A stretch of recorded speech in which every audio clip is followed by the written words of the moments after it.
श्रीमद्भागवतं नौमि यस्यैकस्य प्रसादतः अज्ञातानपि जानन्ति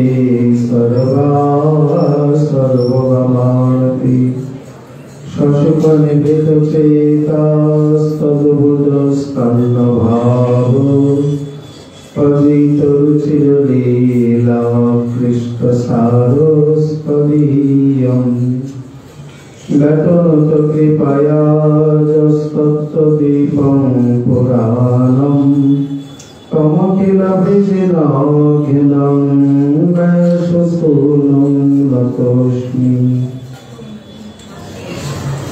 नमो धर्माय महते नमः कृष्णाय वेधसे ब्राह्मणेभ्यो नमस्कृत्य धर्मान् वक्ष्य सनातनम् नारायणं नमस्कृत्य नरं चैव नरोत्तमं देवीं सरस्वतीं व्यासं ततो जयमुदीरये।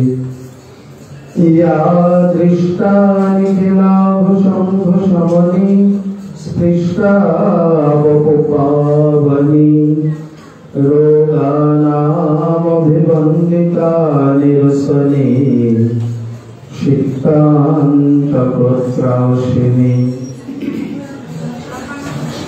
प्रकाशक्तिविधायिनी भगवतु कृष्णस्य संरोपिता नस्तात्तच्चरणे विमुक्तिफलदा तस्यै तुलस्यै नमः। जय रूप सनातनं भक्त रघुनाथ श्रीजीव गोपाल भट्ट दास रघुनाथ।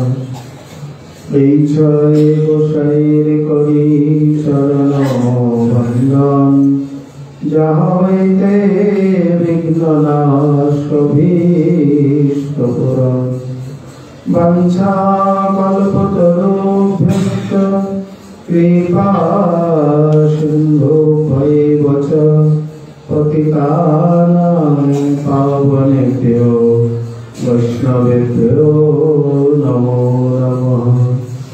सहस्रता वैष्णवेर चरणे नमस्कार सबे मिले चरण धुली ছেড়ে দাও আমার।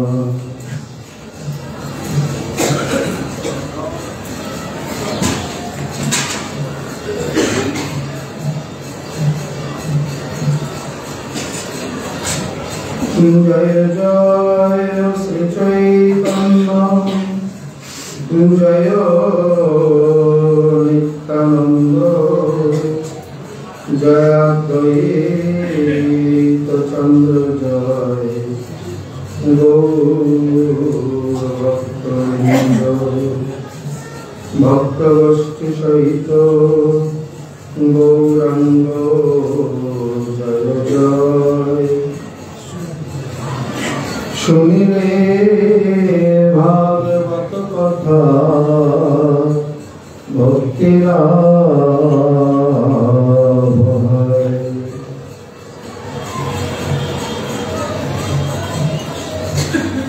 ভক্ত ভক্তি ভগবন্ত গুরু চতুর নাম বপুয়ে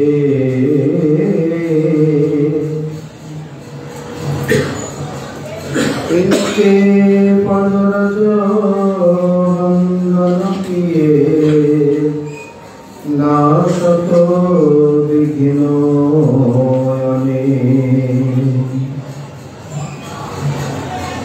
परम पूज्य पाद विश्ववरेण्य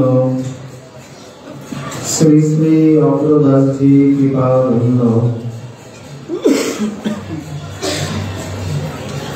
गोस्वामी श्री नाभाजी महाराज कृत तदीय अमर महाग्रंथ श्री श्री भक्तमाले मंगलाचरण प्रसंगे শ্রী ভগবান, ভক্তি, ভক্ত এবং শ্রী গুরুদেব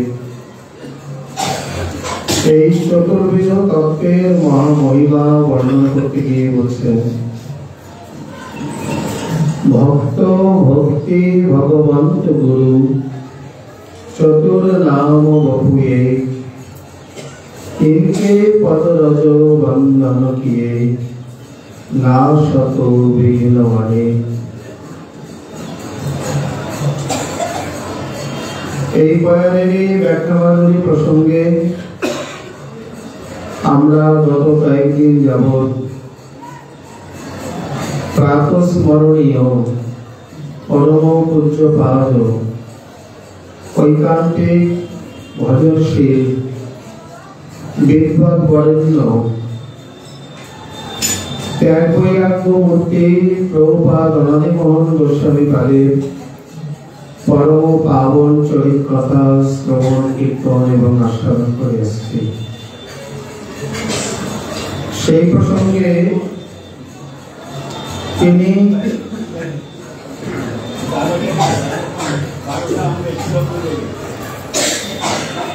একাধারে পঞ্চতীর্থ উপাধি লাভ করেন এবং তার সেই ঐকান্তিক অধ্যাবসায় অনুশীলন দেখে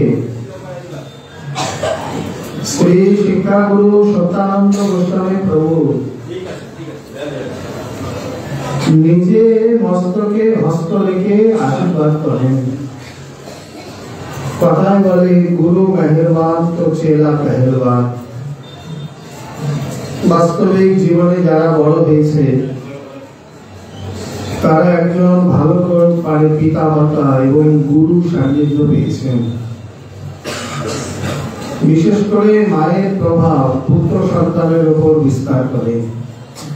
জগতে যত মহাপুরুষ, কি সাহিত্যে, কি কাব্যে, কি খেলায়, ধর্মে, রাজনীতিতে, সব দিকে, বীরত্বে, প্রভুত্বে, সব দিকে তারা একজন ভালো মা পেয়েছেন। পরবর্তী জীবনে এমন একজন দিগদর্শক, রাষ্ট্রগুরু, শিক্ষাগুরু বা দীক্ষাগুরু আদি যাই হোক, যেমন শিবাজির ক্ষেত্রে স্বামী সমর্থ রামদাস তার গুরু, বহুবার বহু জায়গায় তাকে দিগদর্শন করেছেন। আমরা কথা প্রসঙ্গে বলে এসেছি যে জবে থেকে আমাদের জীবনে গুরুকুল পদ্ধতি এবং রাষ্ট্রগুরু পদ্ধতি নষ্ট হয়ে গেছে, তবে থেকে আমাদের জীবনে এই প্রকার উত্থান পাতাল। বাস্তবিক জীবনে দিগদর্শন করাবে কে? শ্রী গুরুদেব।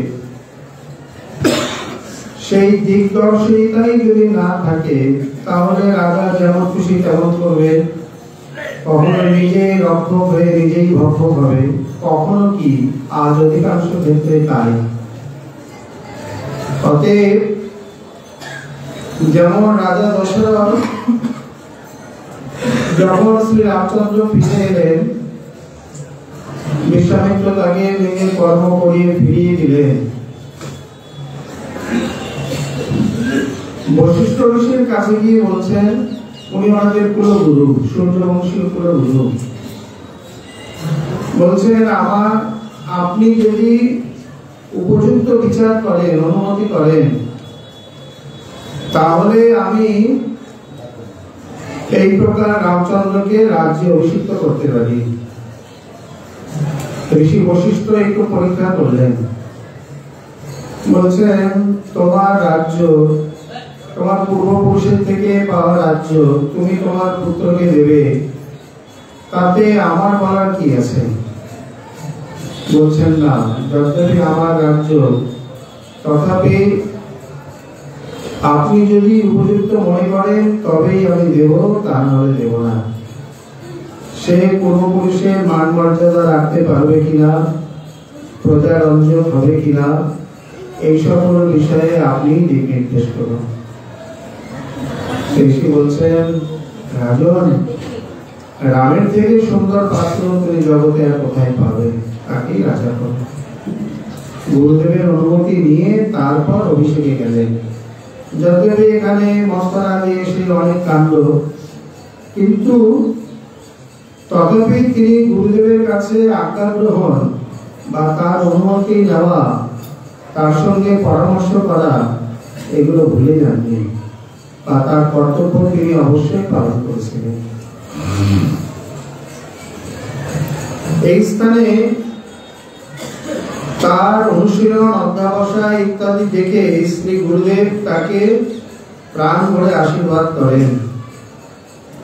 যদ্যপি তার নিজের পিতার সঙ্গে একটু বৈমনস্য, কিন্তু মাতা তো পুত্রের প্রতি প্রসন্ন ছিলেনই। এইভাবে তিনি যখন পরীক্ষার পর বা পাঠ শুরু করেন, আর আগে থেকে কলকাতায় হুগলি অঞ্চলে কোন এক শিষ্য বাড়িতে তিনি পাঠ করছেন।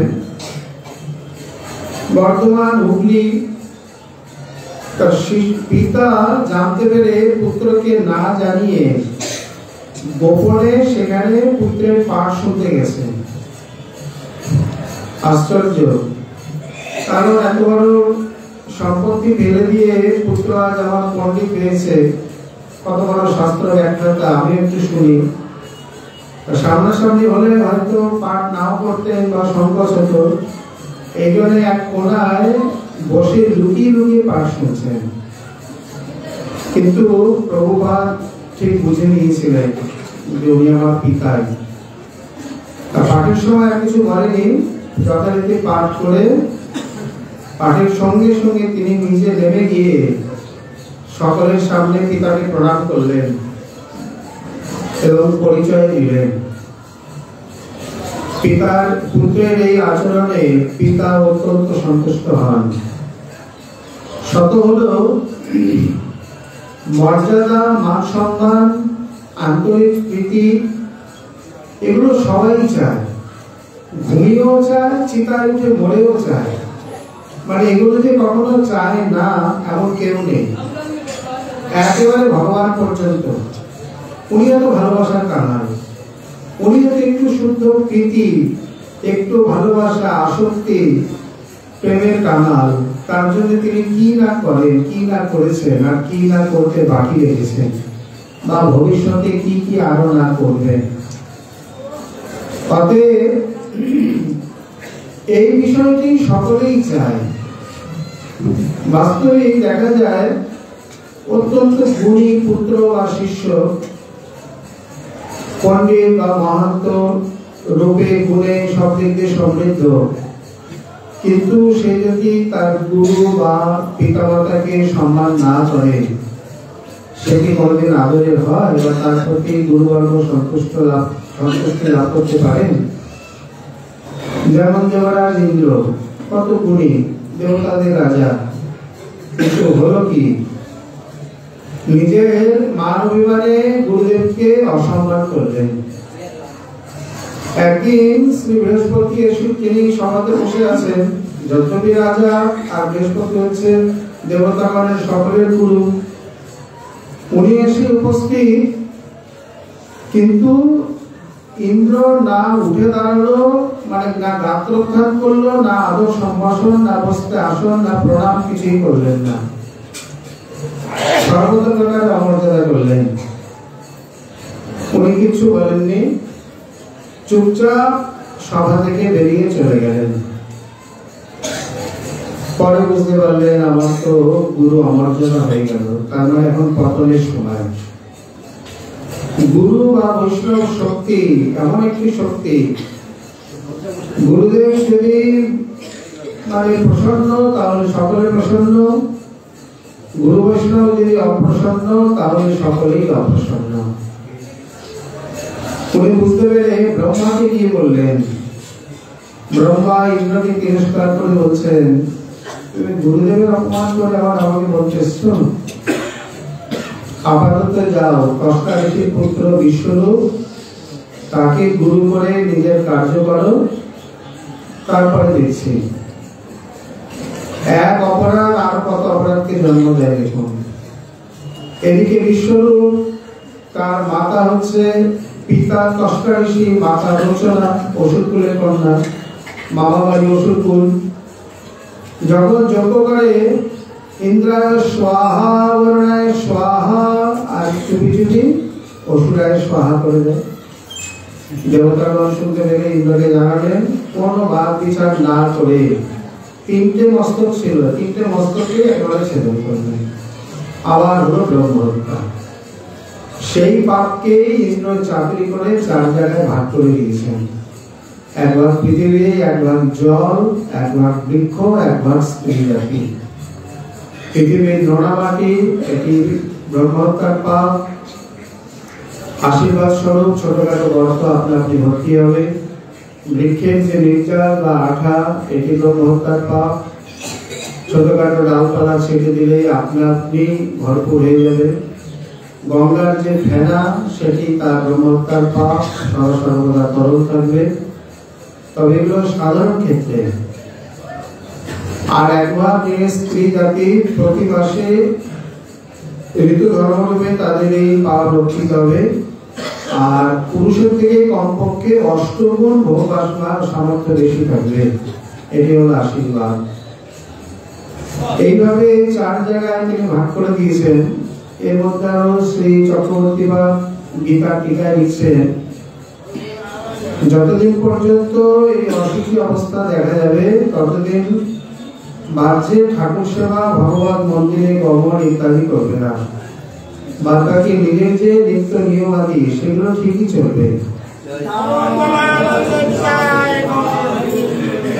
নিজের নিত্য নিয়ম কখনোই কোনো মতে বন্ধ হয় না। এমনকি মানুষ সেবাও চলবে, শুধু বাহ্য সেবা, রন্ধন ইত্যাদি গমনাটি বন্ধ থাকবে।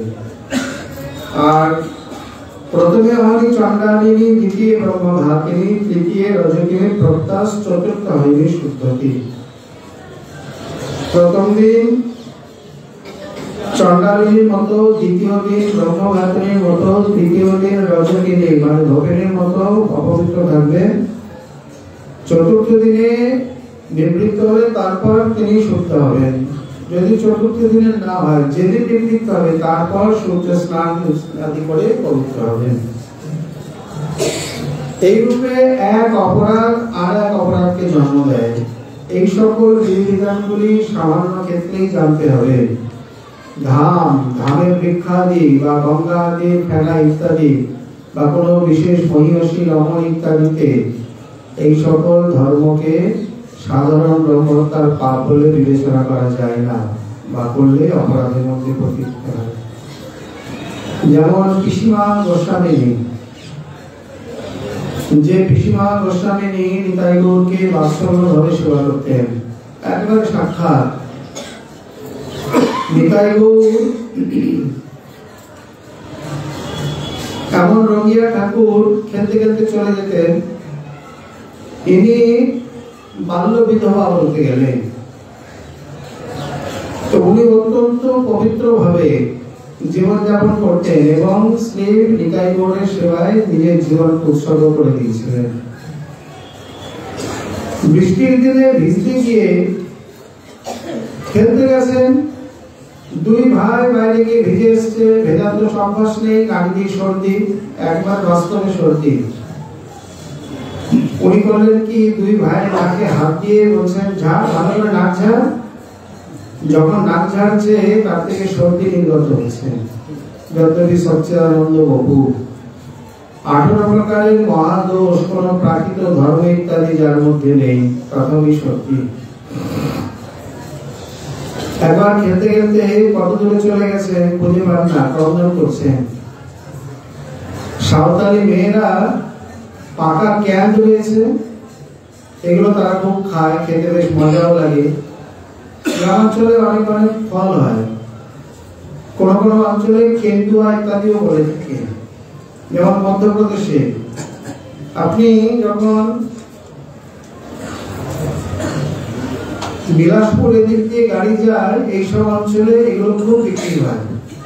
শাল পাতার দোনা করে আর বড় বড় জামের মতো, ভিতরে একটা ছোট দানা হয় আর তার উপরে শ্বাস লেগে থাকে, চুষে চুষে খেতে হয়। মুখে দিয়ে চুষতে চুষতে শ্বাসটা উঠে আসে। এমনি লিচুর মতো ছাড়িয়ে যায় না। যাই হোক, খেতে খুব স্বাদ। তো এরা গাইছে, তোরা কি মুদের বাড়ি যাবি রে, মুদের বাড়ি যাবি, আর পাকা পাকা কেন্দ্রে দেবো তোলায় বসে খাবি। সাঁওতালি ভাষাটা একটু বিকৃত হচ্ছে। এই কেন্দ্রের লোক দেখিয়ে নিতাই গৌরকে নিয়ে যায়। এরা পাকা কেন্দ্র খাওয়ার জন্য সাঁওতালদের মহল্লায় চলে যায়। সেখানে কি খুব পাকা পাকা কেন্দ্র খেয়েছে, আর দুই ভাই ঝোলা ভরে নিয়ে এসছে।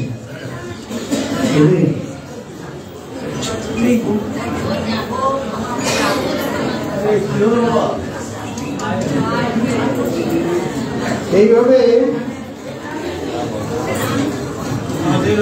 নিতাই গৌরকে কৃষ্ণ অনেকক্ষণ ধরে খুঁজে পাচ্ছেন না পেয়ে তারপর যখন বেশ কিছুক্ষণ পরে এসছে, কানে ধরে বলছে, কোথায় গিয়েছিলে দুই ভাই, আমাকে না বলে? আমি খুঁজে খুঁজে হায়রান। এখন বাচ্চারা দোষ করলে কি করে, কচুরে ছিল পাকা পাকা কেন, খুলে বলছেন, এই যে মা তোমার জন্য কেন তো আনতে গেছে। আমার জন্য নিজেরা খেতে গেছে, আমার জন্য। এইভাবে কত শত লীলা। একদিন ঘরের কোণায় বসে সকাল থেকে কাঁদছেন, রান্না বান্না হয়নি, ভোগ লাগেনি, বাল্য ভোগ লাগেনি। নিতাই গৌরকে খিদে লেগেছে। দুই ভাই ছমছম করে বিগ্রহ রূপে নয়, সাক্ষাৎ নেমে এসছেন। এসে বলছেন, মা আমাকে ভোগ লাগাবি না? আরো ঝরঝর করে কেঁদে উঠেছেন। তবে কি করে লাগাবো, আমার যে লাগাবার সামর্থ্য নেই, আমি অসুচি অবস্থায়। নিতাই গৌর বলছেন, এই অবস্থায় সাধারণ মা হলে কি করতো, তার ছেলেকে না খেয়ে রাখতো? তো বলছেন, তোমরা কি তাহলে সাধারণ? সাধারণ নয়, কিন্তু প্রেমেতে তো সাধারণ করেই নিয়েছো। যা ওঠো, স্নান করে ভোগ রন্ধন করে, আর এরপর থেকে কোনোদিন এই স্ত্রী ধর্ম তোমার মধ্যে প্রকাশ পাবে না। তাড়াতাড়ি করো, ক্ষুধা লেগেছে। তাড়াতাড়ি মনের আনন্দে উঠে গিয়ে স্নান করে আবার ভোগ রন্ধন করে দিলেন। এখন এই কাহিনী, এই কথা শুনে যদি সাধারণ কেউ এই আচরণ করতে যায়, তাহলে হয়তো একটু শাস্ত্রবাণী লঙ্ঘন হয়ে যাবে। কারণ পৃথিবীর যে স্তরটি, সেটি কি তার মধ্যে এসছে?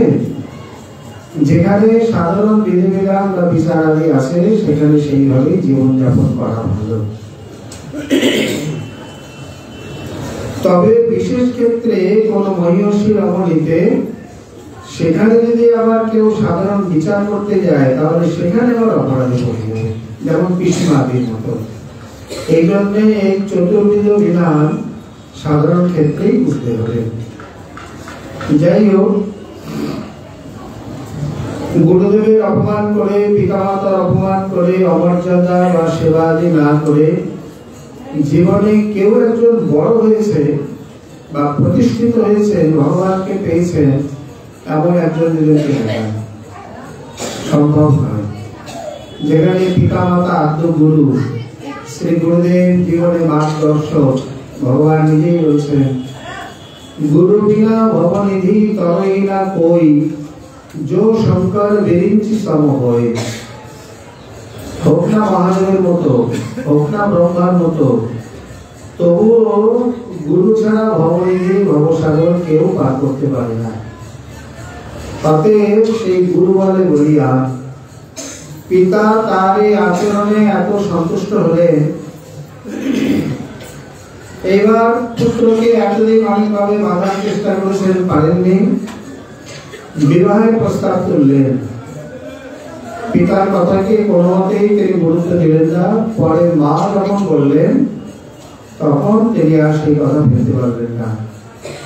বাধ্য হয়ে ওই যে রায়রঙ্গিনী দেবী, তার যে ভাইজি, যে কান্তিমালা দেবী, তার সঙ্গে প্রভুপাদ রামজীবন গোস্বামী শুভ পরিণয় সম্পন্ন হল। তার থেকে তিনি 4টি পুত্র এবং 5টি কন্যা সন্তানের জন্ম পেয়েছিলেন।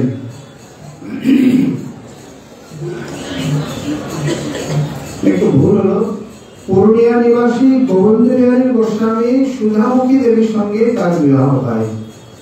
যাই হোক, এইভাবে তিনি তার থেকে 4টি পুত্র এবং 5টি কন্যা সন্তান প্রাপ্ত হন। জ্যেষ্ঠ পুত্র সত্যনারায়ণ গোস্বামী যখন একটু উপযুক্ত হয়, তার উপর আবার সম্পত্তির ভার আদি দিয়ে পূর্বে যেমন নিষ্কিঞ্চন জীবনযাপন করছিলেন তেমনি নিষ্কিঞ্চন হয়ে যান। এই ঘটনা প্রমাণ করে যে তিনি স্বাভাবিক জন্মজাত নিষ্কিঞ্চন, ত্যাগী বৈরাগী। তা নাহলে বারবার এত বিষয় সম্পত্তি পেয়েও, যেখানে আমাদের দাদু মহারাজের জীবনীতে রয়েছে, উনি ওনার কাকিমার থেকে পাওয়া 36 বিঘা জমির মালিক ছিলেন, 1-2 বিঘা নয়। কিন্তু উনি গিরিধারী নামে সব সমর্পণ করে বৃন্দাবনে চলে যাবেন, এই প্রকার সংকল্প করছেন। আর সেই সময় তারই কোন দুঃসম্পর্কীয় আত্মীয় এই সম্পত্তির অধিকারী বলে মামলা করে, এবং ভগবানের কি ইচ্ছা, এই মামলাতে উনি জয়লাভ করতে পারেননি। কারণ পরে বিচার করতে করতে এমন একটা জায়গায় বিচার গিয়ে থাকে যে কোর্ট থেকে একটা বিধান দিল, গিরিধারী 6 মাস, মানে তার আগে নাম ছিল অক্ষয় কুমার মন্ডল, অক্ষয় সাধু বলে নামে পরিচিত। অক্ষয় সাধু মন্দিরে থাকবে 6 মাস, আর এই ছকরের কাছে থাকবে 6 মাস। কিন্তু গিরিধারীর ইচ্ছা নয়, 6 মাসে তাদের কাছে থাকে, তারা ঠিক মতো সেবা পূজা করতে পারে না। এই কথা যখন আমি আবার আদালতে উঠল এবং উপযুক্ত সাক্ষী প্রমাণে সর্বোপরি চক্রধারী চক্র পরিবর্তনে গিরিধারী এবং সমস্ত সম্পত্তি আবার দাদু মহারাজের কাছে চলে আসে। পরে তিনি ভাবলেন, আমি সেবার উপযুক্ত ব্যবস্থা না করেই বৃন্দাবনে চলে যাচ্ছিলাম, এটি হয়তো তার পছন্দ না। তারপরে তিনি ট্রাস্টি বোর্ড তৈরি করেন, গ্রামের সকলকে নিয়ে সমস্ত কিছু তাকে মালিক গিরিধারীর নামে দিয়ে তিনি খালি হাতে একেবারে শূন্য অবস্থায় বৃন্দাবনে চলে আসেন। এক কবরদাবা আনেননি। এখানে বৃন্দাবনে নিজের কুঠির জন্য কিছু টাকা পয়সা আনতে পারতেন, তাও হয়নি। এসে প্রথমে নতুন জেনারেল ছিলেন শ্রী গৌর হরিদাসজি মহারাজ, ওনার কাছে হলেন। পরে গুরু মহারাজজি ধীরে ধীরে এই কুঠি দিলে পরে এই কুঠিতে তিনি চলে আসেন, এবং পরে সম্পূর্ণ জীবন শেষ নিঃশ্বাস পর্যন্ত তিনি এই কুঠিতেই পরিত্যাগ করেন। বৃহৎ ভাগবতামৃতে শ্রী গৌকুমারীর চরিত্রে দেখানো হয়েছে তিনি কত বড় নিষ্কিঞ্চন। উনি দক্ষিণ ভারতের প্রথমে রাজা হন, সেই রাজ্য সুখভোগ ইত্যাদি পরিত্যাগ করে পুরীতে আসেন, পুরী রাজ্যপাল পান। সেই সময় তার আমলে, তার সময়ে পুরীর রাজ মানে রথযাত্রা ইত্যাদি আরো সুচারু, আরো সুন্দররূপে অনুষ্ঠিত হতে থাকে। এইভাবে ধীরে ধীরে পরিত্যাগ করে মন্ত্র জপের ফলে তিনি চলে যান স্বর্গলোকে। ভূলোক ঠিক মানুষের জন্য নয়, ওটা অশরীরীর জন্য। ভূলোক থেকে উন্নীত হলে সরাসরি স্বর্গেতেই যায়, ভূলোকে মানুষ আর যায় না। ভূলোক প্রেতজনই যতই ভূলোকের ওপরে, কিন্তু দুষ্কর্ম অধপাতে মৃত্যু ইত্যাদির দ্বারাই ভূলোকে যায়। ঊর্ধ্ব 10,000 যোজন ঊর্ধ্বে হলেও ভূলোকটা ঊর্ধ্বলোক নয়, স্বর্গলোক থেকে ঊর্ধ্বলোকে গণ্য করা হয়েছে। স্বর্গে গিয়ে ইন্দ্র হলেন রাজ্য, ভোগ, সুখ, সুধাপান, অমৃতপান, সমরস, অপসরাগণ ইত্যাদি কোনদিকে বিন্দুমাত্র দৃষ্টিপাত নেই।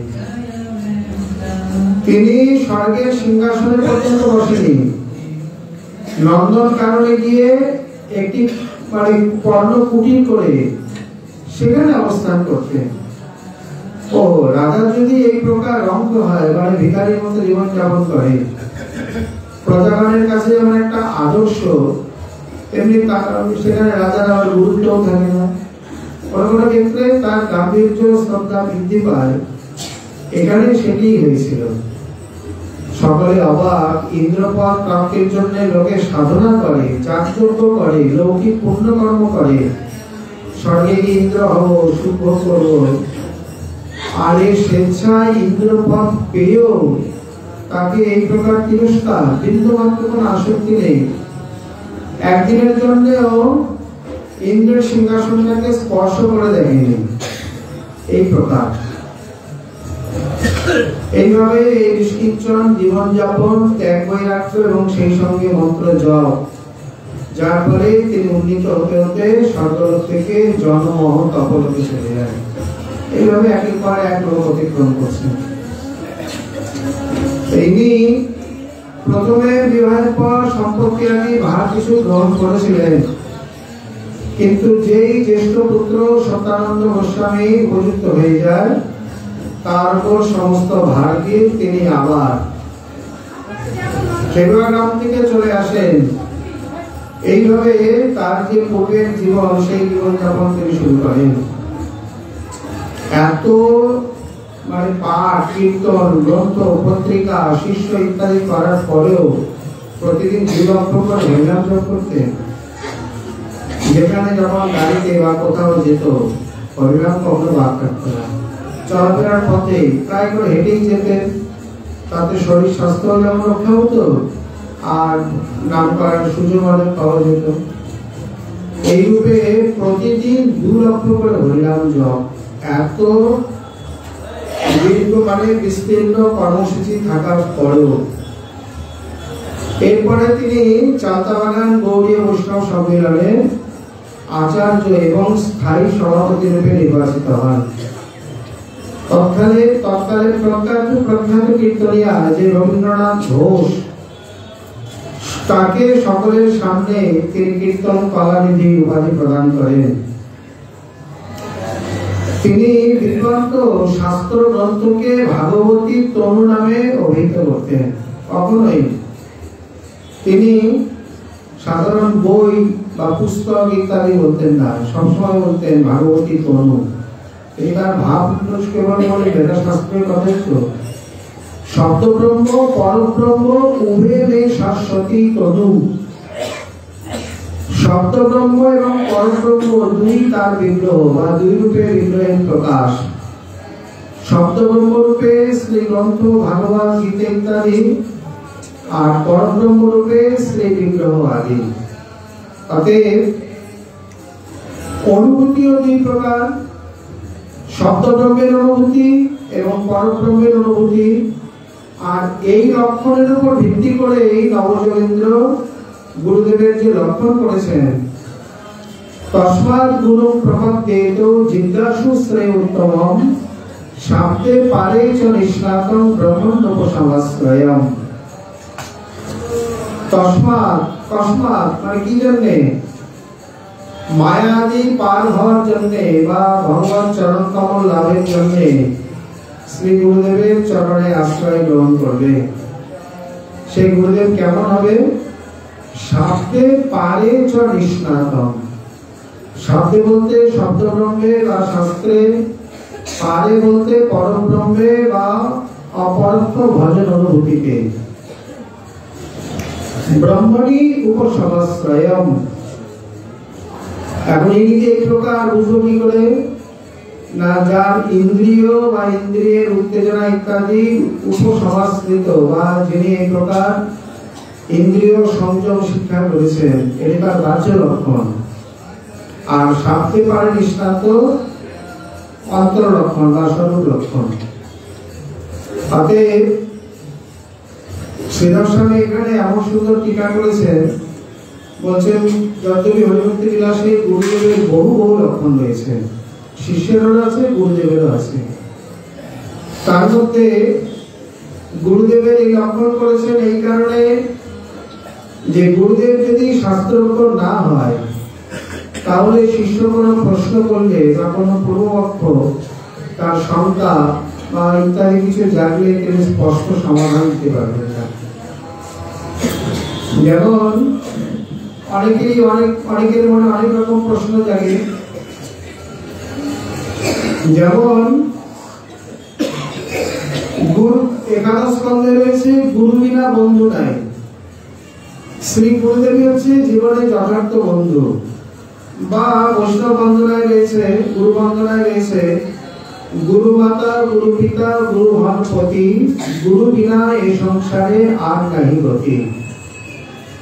এখন এই শব্দগুলো শুনে তিনি যদি ওই শব্দের অর্থ বের করে গুরুদেবের সঙ্গে প্রাকৃত ব্যবহার করতে যায়, তাহলে পরিস্থিতিটা কি হবে, দশাটা কি হবে? এখন উনি যদি গিয়ে বলেন, গুরুদেব আপনি তো পতি, তাহলে আপনার সঙ্গে আমি পতির মধ্যে ব্যবহার করবো। কেউ যদি বলে, গুরুদেব আপনি তো এই প্রকার বন্ধু, তাহলে আমি আপনার সঙ্গে আলিঙ্গন করি বা একার সঙ্গে বসি, শুই, খাই, এক পাতেই খাই, তাহলে কি হবে? গুরুদেব এখানে কি উত্তর দেবেন?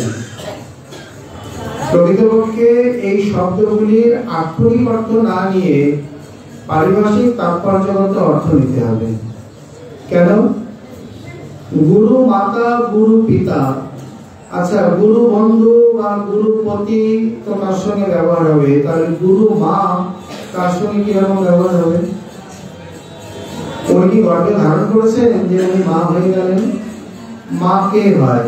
যিনি সন্তানকে জন্ম দেয়, প্রসব করেন, গর্ভে ধারণ করেন, নিজের স্তন্য আদি দিয়ে তাকে প্রতিপালন করেন, তিনি মা বা মাতৃস্থানীয়া। এখানে গুরুদেবের তেমন কোনো ভূমিকা নেই, তাহলে গুরুদেব মা হলেন কি করে? এই কারণে এই স্থানে শব্দগুলোকে আক্ষরিক অর্থ না ধরে তাৎপর্যগত অর্থ নিতে হবে। গুরুদেব মাতা বা জননী এই সূত্রে যে আমাদের মানে ব্রহ্মা আর মাতৃ এখানে প্রায় পাশাপাশি একই তুলনা করেছে।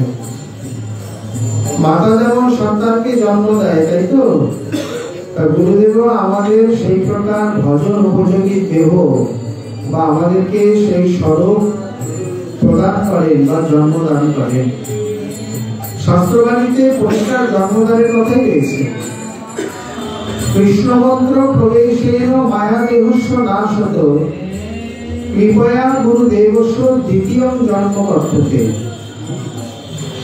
যে মায়া দেহ নাশ করে গুরুদেব দ্বিতীয় জন্ম বা দ্বিতীয় দেহ প্রদান করেন, সেটি কই দেখি না তো, দেখা যায় না বাহ্য চোখে, কিন্তু তত্ত্ব দান করেন এবং সেই দেহকেই তার ভজন সাধন হতে থাকে। দীক্ষাকালে ভক্তকালে আত্মসমর্পণ, সেই কালে তৎকালে করে তার দেহ চিদানন্দ সম। সেই অপ্রাকৃত দেহে কৃষ্ণের চরণ ভজয়। কারণ এই চিদানন্দ সচ্চিদানন্দ দেহটি চোখে দেখা যায় না, কিন্তু উপলব্ধি করা যায়। প্রাকৃত দেহে তত্ত্বিক ভজন সাধনের কথা শ্রী কবিতে ভগবান বলেছেন, প্রথমে প্রাকৃত ইন্দ্রিয় দিয়ে শুরু হয়, কিন্তু যথার্থ ভজন প্রাকৃত ইন্দ্রিয় দিয়ে হয় না। প্রথমে শুরু করে ধীরে ধীরে ধীরে ধীরে সেই সচ্চিদানন্দ শরীর তৈরি হয়। এইখানে যে দ্বিতীয় জন্ম বা দ্বিতীয় দেহ দান করছেন, এই কারণে তিনি মাতা।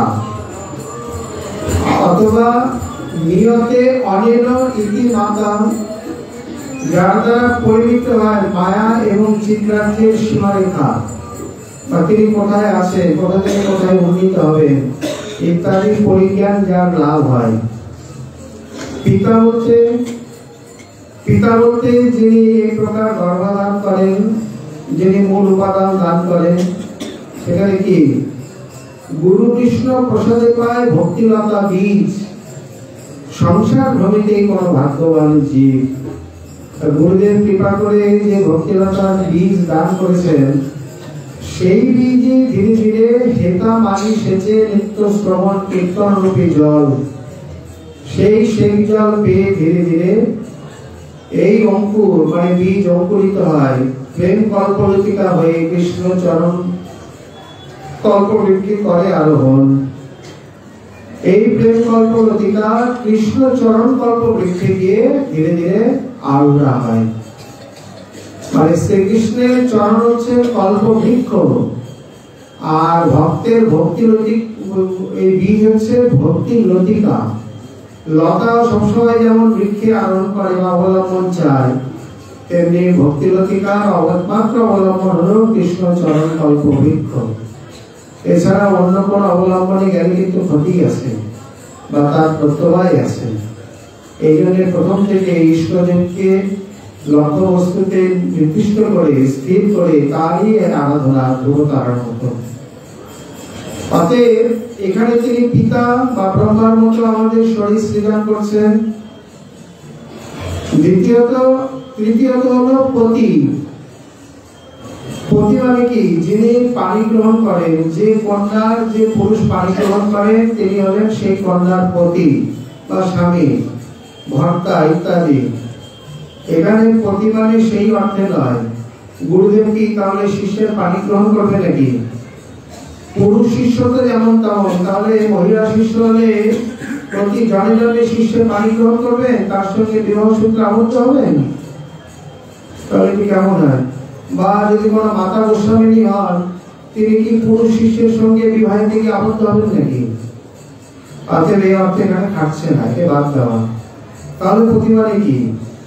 পা ধাতু রক্ষণে, পাতি রক্ষতি ইতি পতি। যিনি শিষ্যকে সদা সর্বদা রক্ষা করেন। কিভাবে? মায়া, কলি বা কলমশ, কিলবিষ, অপরাধ, অসাবধানতা ইত্যাদি থেকে, বা তাকে সৎপথে চালিত করেন, সদা সর্বদা শিক্ষাদান করেন, তিনি হচ্ছেন যথার্থ পতি। যেমন বর্তমানে একটি দৃষ্টান্ত রয়েছে। প্রহ্লাদ মহাশয় একবার অপরাধে পড়ে গিয়েছিলেন। গুরু কি বস্তু, গুরু কিভাবে রক্ষা করে, বা বৈষ্ণব অপরাধ কি জিনিস একসঙ্গে দেখানো হয়েছে। উনি ঠাকুরের অর্চন করছেন, যতই ওষুধ খুলে ওদিকে চতুষ্ষণ এসে উপস্থিত। চার ভাই ব্রহ্মার প্রথম মানস পুত্র একসঙ্গে গমনাগমন করেন। ভিতরে খবর গেছে, প্রহ্লাদ বলছেন ওনাদেরকে একটু বসতে বলো, আমি অর্চন করছি, আসছি। চতুষ্ষণকে যেমন বলেছেন, চতুষ্ষণ দেখলেন মর্যাদা জানে না, ওনারা বসেনি, সোজা চলে গেছে। যেই সভা থেকে বেরিয়ে চলে গেছে, সঙ্গে সঙ্গে প্রহ্লাদ মহাশয় মহৎ অমর্যাদারও অপরাধে পড়ে গেল। যেমন ইন্দ্রদুম্নাদি ঠাকুরকে তুলসী দিচ্ছিলেন, হঠাৎ করে এতদিনে সেই গর্ভকালের ভক্ত বিরূপ মনোভাবে হয়ে গেল। তুলসী দিতে ভাবছে আমি কাকে তুলসী দিচ্ছি? এরা বিষ্ণু, আমাদের কুলের শত্রু, আমাদের সকলকে, শুধু আমাদের না আরো আগে পরে সবাই হত্যা করেছে বিষ্ণু। আমার পিতা জ্যাঠাকে হত্যা করেছেন, আমি তাকে তুলসী দিচ্ছি। তাড়াতাড়ি তুলসী ছেড়ে দিয়ে বিরূপ মনোভাবে ঘোর বিদ্বেষে সেনাপতিকে ডেকে যুদ্ধ ঘোষণা করলেন। কোথায়? বৈকুণ্ঠে বিষ্ণুর বিরুদ্ধে যুদ্ধ ঘোষণা করলেন। ভগবান অন্তর্যামী ভাবলেন এতদিনের ভক্ত এইভাবে বিলীন হয়ে যাবে। নিজেই বলেছেন নমে প্রতিগামী নমে ভক্ত প্রণশ্যতি। তুমি প্রতিজ্ঞা করে বলতে পারো আমার ভক্তের কখনো বিনাশ হয় না, তাহলে তাকেই রক্ষা করতে হবে। সঙ্গে সঙ্গে দেবশ্রী নারদকে স্মরণ করে বলছেন যা প্রহ্লাদকে রক্ষা করুন। উনি অন্তর্যামী কালজ্ঞ সর্বজ্ঞ, আস্তে আস্তে সব বুঝতে পেরে গিয়ে বলছেন বাবা প্রহ্লাদ কেমন আছিস? আজকের গুরুদেবকে প্রণাম নেই, বসতে আসন নেই। বলছেন আপনি আমাকে ছোটবেলা থেকে বিষ্ণুর দিকে চালিত করেছেন, আমাদের কুলে পিতা পিতামহ পিতৃ ইত্যাদির বিরুদ্ধে চালিত করেছেন। আমি বিষ্ণুর বিরুদ্ধে যুদ্ধ ঘোষণা করেছি। দেবশ্রী তার সুরে সুর মিলিয়ে দিলেন। বলছেন ঠিক বলেছো, আমিও এতদিন ভুল করেছি, বুঝতে পারিনি। আমিও তাকে উত্তম মনে করে তোমাকে বিষ্ণু ভক্তি শিখিয়েছি, কিন্তু আজ দেখছি না ব্যাপারটা ঠিক হয়নি। আমি এই কথাই তোমাকে বলতে এসেছি। তুমি তো যুদ্ধ করবে, এখন বিষ্ণু তো জানো খুব বলশালী, বুদ্ধিমান, চতুর, তার সঙ্গে কেউ পেরে ওঠে না। যত অসুর, রাক্ষস, দৈত্য সব বিষ্ণুই হত্যা করে। হ্যাঁ কথা তো ঠিকই, তা তোমার সেই দলবল শক্তি আছে তো? তখন আমতা আমতা করছে, সত্যি তো হিরণ্যকশিপু এত বড় শক্তিমান, সে পারেনি, রাবণ পারেনি, আর কি করবেন? বলছে তাহলে শক্তি, আমি এই জন্যই এসছি, আমি তোমাকে শক্তি দান মানে শক্তি সঞ্চয় করাতে এসছি। কিভাবে? বলে আসো আমার সঙ্গে আসো। চতুষ্ষণকে স্মরণ করলেন, সেই লোকে গিয়ে প্রহ্লাদকে নিয়ে বলছেন ওনারা খুব বলশালী, ওনাদেরকে হাতে করতে পারলে বিষ্ণু হাতে মুঠে চলে আসবে, তখন আর তোমার শক্তির অভাব হবে না। তুমি ধন্যবাদ প্রণাম করো, পূজা করো, অর্চনা করো, পরিক্রমা করো, সেবা করো, করে আর একটু ভুল হয়ে গেছে তোমার, তাহলে কি ওনারা তোমার রাজধানীতে রাজভবনে গেছিল তোমাকে শক্তি দান করতে, কিন্তু তুমি ভুল বশত তোমার যে কোনো কারণে ওনার সঙ্গে দেখা করনি, ওনারা একটু মনক্ষুণ্ণ হয়ে চলে এসছেন, তাহলে তুমি একটু ওনাদের কাছে ক্ষমা চেয়ে নাও শক্তি লাভের জন্য। শক্তি পাবো বলে হ্যাঁ, ওনারা বিরাট শক্তিমান, ওনারা দেখতেই টুকু, ওনারা আদি সৃষ্টি। যেমনই গুরুদেবের কথায় ধন্যবাদ প্রণাম ক্ষমা প্রার্থনা করেছেন, দেবশ্রী নারদ প্রার্থনা করলেন, শিষ্যের অপরাধ গুরুদেবেরই অপরাধ, স্ত্রীর অপরাধ পতির অপরাধ, প্রজার অপরাধ রাজারই অপরাধ, আমি আমার শিষ্যের জন্য ক্ষমা প্রার্থনা করি, আপনারা কি ব্যাপারে প্রসন্ন হন। গুরু এবং শিষ্যের প্রার্থনায়, ঐকান্তিক ক্ষমা প্রার্থনায় চতুষ্ষণ সাধারণত তার অপরাধ নেন না, কিন্তু মহৎ চরণ ধরে তো ছাড়েও না, অপরাধ না নিলেও মহতের চরণ ধরে অপরাধ নিয়ে বসে থাকবে। সঙ্গে সঙ্গে মানে প্রতিক্রিয়া, যে প্রহ্লাদ গর্ভে থেকে ইষ্টদেব ছাড়া কিছু জানে না, সে এই প্রকার আর অর্জন করতে করতে তার বিরূপ হয়ে গেল, তাহলে অপরাধ হলো কিভাবে? দৃষ্ট্বা ভাগবতং দৈবাৎ সম্মুখং নবজাতিহি ন গৃহ্ণাতি হরিস্তস্য পূজান দ্বাদশ বার্ষিকে। গৃহে বা গৃহাভিমুখে কোন সাধু, গুরু, বৈষ্ণব, মহাত্মা, আচার্য কেউ আসছেন, জানাশোনা সত্ত্বেও যদি কয়েক পা এগিয়ে গিয়ে তার আদর সৎকার না করা হয়, তাহলে শ্রী ভগবান 12 বছর পর্যন্ত তার সেবা অঙ্গীকার করবে না। একদিন যদি অমর্যাদা হয়, একদিন না করুন, 1 মাস না করুন, 12 মাস না করুন, একেবারে 12 বছর, বলে হ্যাঁ। কৃষ্ণ ভজিবারে যার চিত্তে আছে অভিলাষ, সে ভজ কৃষ্ণের মঙ্গল প্রিয় দাস। ভগবান নিজের অপমান সহ্য করে নেবেন, ভক্তের বিন্দু মাত্র স্বপ্ন সহ্য করবেন। লাখ হানি ভিড় হৃদয় মে হরি কিন্ন সম্মান, অম্বরীশ অপরাধতে হরি মুদে কান। ভৃগুঋষি বক্ষে পদাঘাত করলেন, অপরাধ নিলেন না, উঠে আর পাদ সম্মান করতে লাগলেন, অপরাধ নিলে লক্ষ্মী দেবে। আর অম্বরীশের প্রতি দ্রোহ আচরণ করলেন, অম্বরীশ মহারাজ কোন অপরাধ নিলেন না, ওদিকে বই করবে না, পূর্ণ অপরাধ নিয়ে বসে রয়েছে। অতএব যার চরণামৃত, অধরামৃত ইত্যাদি নিয়ে ভগবান চরণে পৌঁছাবে, তার বিন্দুমাত্র অমর্যাদা অপমান তিনি স্বপ্নেও সহ্য করবেন না। এটি হচ্ছে যথার্থ বাস্তব সত্য।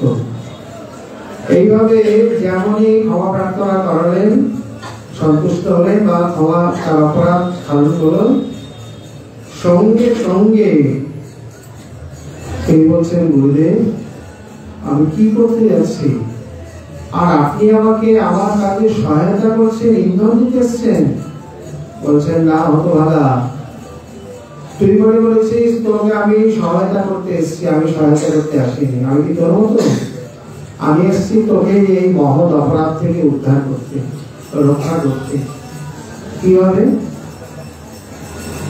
ওই যে মহতের কথা বলা হলো, যদি বলে আমি ঠাকুর সেবা করছি, ভোগ রন্ধন করছি, অর্চন করছি, বলে যে অবস্থায় থাকবে সেই অবস্থা ফেলে দিয়ে আগে এসে আদর সৎকার করতে হবে।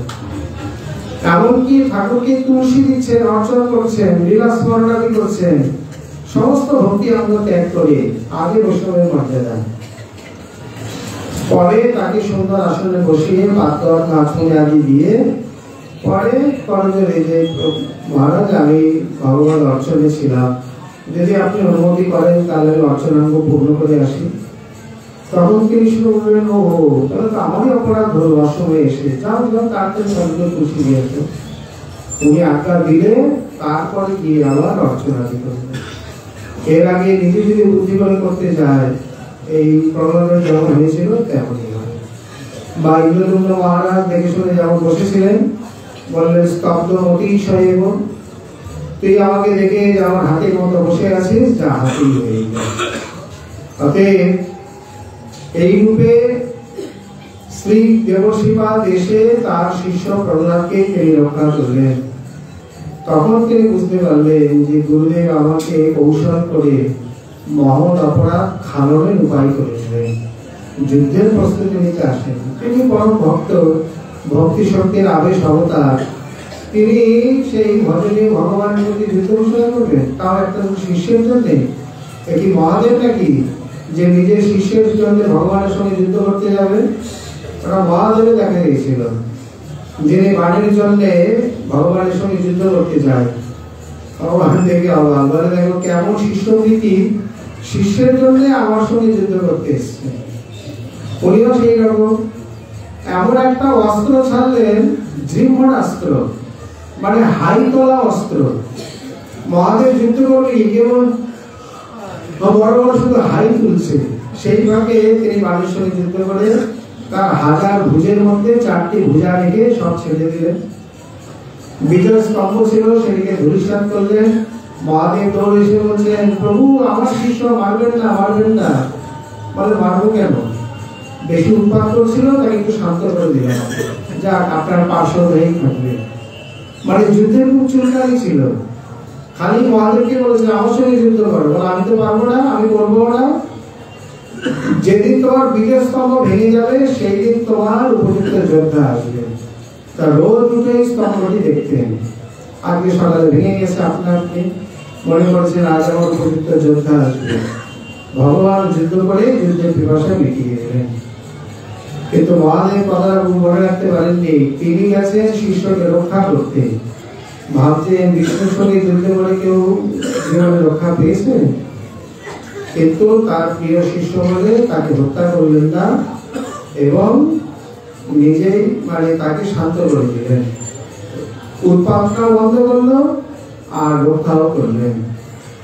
ভগবান বা দেবর্ষী নারদাদি সেরকম নয় যে নিজের শিষ্যের প্রতি স্নেহ আছে, কিন্তু তাই বলে তার জন্য ইষ্টের সঙ্গে যুদ্ধ করবে, মামলা মোকদ্দমা ঝগড়া করবে, অত শিষ্য স্নেহ নয়।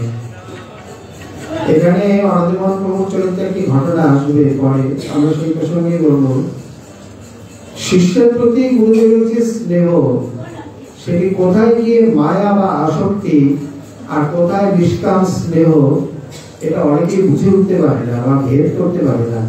কেউ বাধ্য হয়ে যায়, কেউ সমালোচনায় পড়ে, আর কেউ এর থেকে উদ্ধার মুক্ত হয়ে যায়। এর মধ্যে অনেক অনেক সুন্দর ভেদ আছে। এই স্থানে শ্রী অনাদিমন প্রভু তিনি কত বড় নিষ্কিঞ্চন এবং গুরুদেবকে তাকে কিভাবে রক্ষা করেন।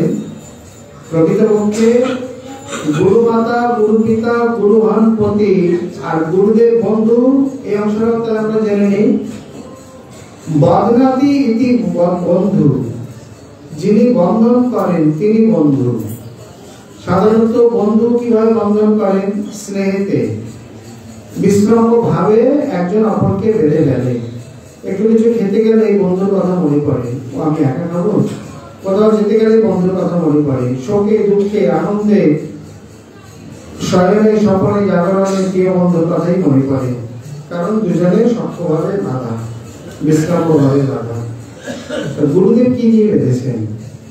গুরুদেব তার অকৃত্রিম স্নেহ দিয়ে বেঁধেছেন। তাকে, শিষ্যকে। চরিতবঙ্গে যারা এটি উপলব্ধি করেছেন, তারা হা গুরুদেব বলার সঙ্গে সঙ্গে তাদের চোখ সরস হয়ে ওঠে, বাষ্পায়িত হয়ে ওঠে, মন আলোড়ায়িত, কণ্ঠ গদগদ ভাবে বিভাবিত হয়ে ওঠে। তারা বোঝেন, তারা জানেন যে শ্রী গুরুদেব কি বা কি দিয়েছেন বা গুরুদেব কে।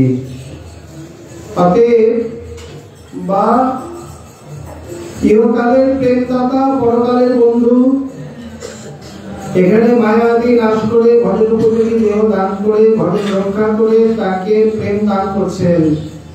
আর ওই জগতে গিয়ে বন্ধুর মতো সেখানে পাশাপাশি থেকে একই সঙ্গে, বয়স তো প্রায় একই, সবই কিশোর বয়স, সেখানে মহাপ্রভুর পাশে থেকে নিজেই সেবা শিক্ষা দেবেন। এইভাবে ধানটা ধরো, এইভাবে মালা দাও, এইভাবে তার পাদ সম্মান করো। সেখানে আমার প্রায় বন্ধুর মতনই আচরণ, সেখানে গিয়ে আর বিশেষ কোনো খুব একটা ভেদ থাকে না। আর মর্যাদা অবশ্যই থাকে। বন্ধু মানে এই নয় গলা জড়িয়ে চল মহাপ্রভু সেবা করে আসি, শিষ্য কোনদিন গুরুদেবকে এই কথা বলে না বা বলতে পারে না। মর্যাদাটা ঠিকই থাকে, কিন্তু ব্যবহারটা অনেকটাই শিথিল তরল হয়ে যায় বন্ধুগণ। আর এখানে এখন যদি কোনো পুরুষ গুরুদেব বা নারী গুরুদেব ইত্যাদি হয়, বা তার স্ত্রী পুরুষ শিষ্য ইত্যাদি যদি বলেন যে গুরুদেব বন্ধু চলো তাকে আলিঙ্গন করবে ইত্যাদি, সেটি আমার মর্যাদার লঙ্ঘন হয়ে যায়। বিশেষ করে আমার গুরুদেব যদি বিরক্ত হয়, তাহলে সেখানে একটা এই মর্যাদা তো অবশ্যই কাজ করে। তাহলে গুরুদেব যদি কখনো কখনো শিষ্যকে আলিঙ্গন করে, এইটাই হচ্ছে মর্যাদা। গুরুদেব যদি স্নেহেতে কখনো তার শিষ্যকে আলিঙ্গন করে, সেক্ষেত্রে তিনি করতে পারেন, কিন্তু শিষ্য গিয়ে আগবাড়িয়ে বা ভক্তি দেখে আলিঙ্গন করতে যাবেন, সেটি তার মর্যাদা নয়। আবার যতই স্নেহের হোক, এখানে তিনি তার পুরুষ শিষ্যকেই আলিঙ্গন করতে পারেন বা করেন। যদি বলেন কেন আমি অভেদ দৃষ্টিতে দেখি উনি আমার শিষ্য, উনি আমার শিষ্যা, শিষ্যকে আলিঙ্গন করেছি, শিষ্যাকে আলিঙ্গন করি, বলে হ্যাঁ স্তরে গিয়ে করলে কোনো আপত্তি নেই, কিন্তু সেই স্তরটা বিচার করবে কে? বাইরে তো সব একাকার হয়ে যাবে, তাকে দেখে বিশৃঙ্খলতা শুরু হবে। আজ এখানে গুরুদেব আলিঙ্গন করছে, কালকে শিষ্য বলবে তাহলে আসো গুরুগণ তোমাকে আলিঙ্গন করি, তখন এইভাবে তো সবাই যে যার যা খুশি তাই শুরু করবে, মর্যাদা সব একেবারে জলাঞ্জলি যাবে। বিজয় কৃষ্ণ প্রভু ইত্যাদি শিষ্যদের পাদস্পর্শ করতে দিতেন না। বলে কেন? বলে বাবা যতদিন দেহ আছে ততদিন বিকার আছে, এমনি প্রণাম কর, দূর থেকেই করো। বলে আমাদের তাহলে গুরুদেবের পাদসেবা বা ইত্যাদি করার অধিকার নেই? এখন এই ক্ষেত্রে শ্রী গুরুদেব এটা নির্ভর করবেন যে কাকে তিনি কতখানি অধিকার বা মর্যাদা দেবেন। যদি বলেন সার্বিক দৃষ্টিতে সকলেরই মর্যাদা রক্ষা করে চলা উচিত, এটি প্রথম বিধান এবং এটি শেষ বিধান। কারণ যদি যাও বেদের পার তথাপি না ছাড়ো লোকাচার, বা কোনো আচরণে যদি সমাজে উশৃঙ্খল হয়, অনুগত জনের মধ্যে উশৃঙ্খলতা, ভোগ বাসনা, মর্যাদা লঙ্ঘন বা শাস্ত্র বর্ণিত আচরণ শুরু হয়ে যায় বা প্রশ্রয় পায়, তাহলে সেটি শাস্ত্রীয় হলেও তাকে না করাই ভালো, অন্তত অনুগত শিক্ষার জন্য বা সমাজ আর পাঁচজনের শিক্ষার জন্য। সেখানে মর্যাদা গণ্ডিতে থাকাই বাঞ্ছনীয়। কারণ বৈষ্ণবের যেমন দৈন বিনয় আদি অত্যন্ত আবশ্যক, তেমনি মর্যাদা অত্যন্ত আবশ্যক। মর্যাদা লঙ্ঘন প্রভু সহিতে না পারে, বিশেষ করে মহাপ্রভু ভীষণ ভীষণ অপছন্দের বিষয়। সনাতন প্রভু যখন পণ্ডিতের জগদানন্দের কাছে গিয়ে বলছেন, প্রভু আমাকে এইভাবে আলিঙ্গন করে, বললেও শোনে না, কি করি বলতো? পণ্ডিত বলছেন এক কাজ করো, তুমি বৃন্দাবনে চলে যাও, কারণ যতদিন এখানে থাকবে প্রভু তোমাকে এইভাবে আলিঙ্গনাদি করবেন। তিনি বললেন খুব ভালো কথা। মহাপ্রভুর কাছে গিয়ে বলছেন, প্রভু আমি ব্রজে যাব। আমি পণ্ডিতের কাছে জিজ্ঞাসা করলাম, উনি আমাকে সেই বিধানই দিলেন। যেই না বলেছেন পণ্ডিত বিধান দিয়েছে, মহাপ্রভুকে আর কে দেখে? কালিকার পড়ুয়া জগা ওইছে সাহস ধরে, তুমি আমার উপদেষ্টা, আমার পরামর্শদাতা, তোমার কথা শুনে আমি কানের কারখানা থেকে চলে এসেছি, আমি বৃন্দাবনে যাইনি। যাকে মহাপ্রভু পৃথিবীতে বিজ্ঞ শিরোমণি উপাধি দিয়েছে, আর কালিকার পড়ুয়া জগা, এমনি তো বয়সে নবীন আর ইনি বয়সে প্রবীণ অভিজ্ঞ, আর তাকে কি উপদেশ দেয়? মহাপ্রভু একেবারে ক্রোধে অগ্নিশর্মায় উঠলেন। সনাতন প্রভু দেখলেন বেগতিক হয়ে গেল, রাজমন্ত্রী তো সঙ্গে সঙ্গে বুদ্ধি খাটিয়ে দিল। বলছেন আজ চরণে পড়ে বলছেন, প্রভু আজ বুঝলাম জগদানন্দের কথা আত্মীয়তা, তাকে আত্মীয়তা রূপী সুধারস পান করাচ্ছ আর আমাকে প্রশংসা রূপী নিম্বরস পান করাচ্ছ। বললেন না, মর্যাদা লঙ্ঘন আমি সহিতে না পারি। আচ্ছা বিচার করলে উনি দ্বারকার মহিষী আর ইনি ব্রজ নিকুঞ্জের একজন দাসী মঞ্জরি, কি লবঙ্গ মঞ্জরি। অতএব একজন দাসী আর মহিষ মানে প্রেয়সী পত্নী, তাহলে পার্থক্যটা কতখানি? অতএব ব্রজের আর দ্বারকার মধ্যে পার্থক্য, এখানে বাহ্যতে মর্যাদা লঙ্ঘন দেখিয়ে দিলেন। এই কারণে বলছেন মর্যাদা লঙ্ঘন আমি সইতে না পারি। বিশেষ করে সাধক জীবনে সিদ্ধ হয়ে গেলেও মর্যাদার মধ্যে থাকা অতীব বাঞ্ছনীয়। এটি যেমন শাস্ত্রীয়, অনুগত জন যেমন শিক্ষা লাভ করে, আর সেই সঙ্গে শ্রীমদ মহাপ্রভু স্বসম্প্রদায় সহস্রাধিদের মতো তিনিও অত্যন্ত অত্যন্ত প্রসন্ন থাকেন। পরবর্তী চরিতাংশে আবার যেভাবে বর্ণন করছেন শ্রীমদ মহাপ্রভুর কৃপা হলে আবার আমরা আগামীকাল সে বিষয়ে আশা রাখি। আজকে আমাদের শ্রী শ্রী বর্তমান কথা এখানে বিশ্রাম লাভ করি। নিতাই গৌর হরি বল। সকলে প্রসাদ নিয়ে যাবেন।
Jai